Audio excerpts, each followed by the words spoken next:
7 and 8 together since they're a clustered fact pattern, and then I'll only read the top thing one time, but I'm going to go ahead and highlight the question, the call to question. Okay, so 7 is going to be about a wife asserting a claim for damages for wrongful death of her husband on the basis of a hotel. So I'm just like, this is how I would do it. So I would look at the call the question first.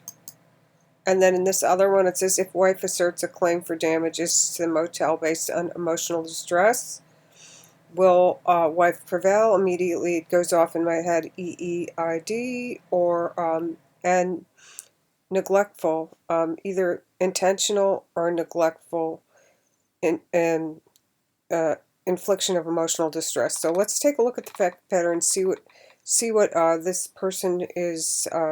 Well, obviously her husband's died. You can see that. Okay, so let's take a look.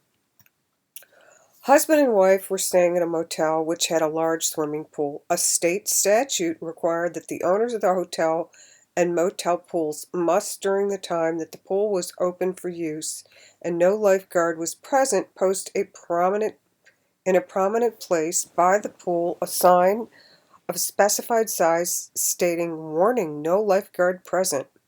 Motel did not provide a lifeguard and did not post the required sign.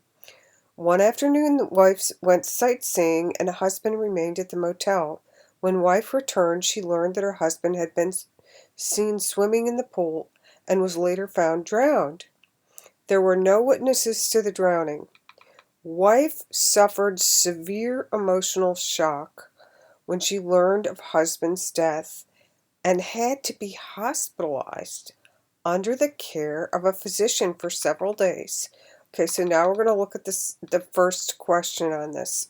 Okay, so now they're asking if the wife asserts a claim for damages for wrongful death of the husband, the basis on which motel is most likely to prevail is A. Husband assumed the risk because the absence of a sign and lifeguard was obvious, or B. Husband was contributorily negligent in swimming in the pool when no lifeguard was present, or C. In the absence of a warning sign, the absence of the warning sign was not cause and fact of husband's drowning, or D. The statute imposed only criminal penalties for its violations.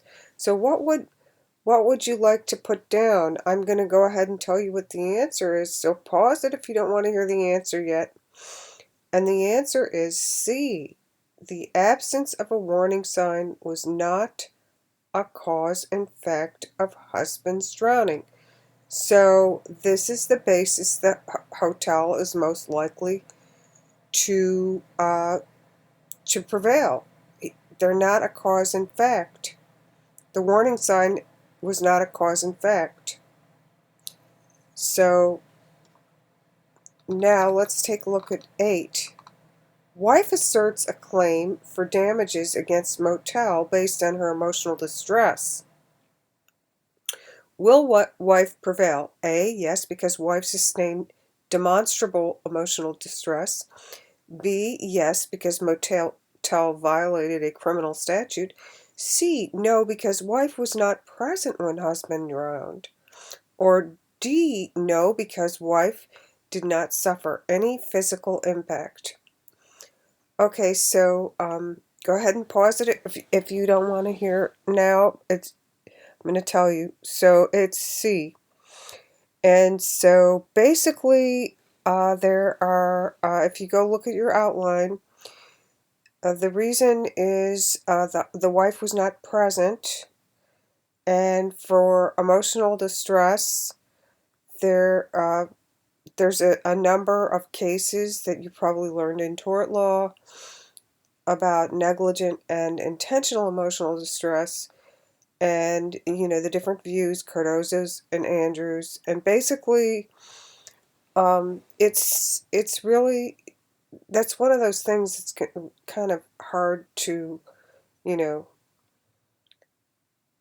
get collected. She was in the hospital and everything, but she wasn't there when it happened. And yeah, it's really upsetting, but okay, well, thank you for listening. Take care. Bye.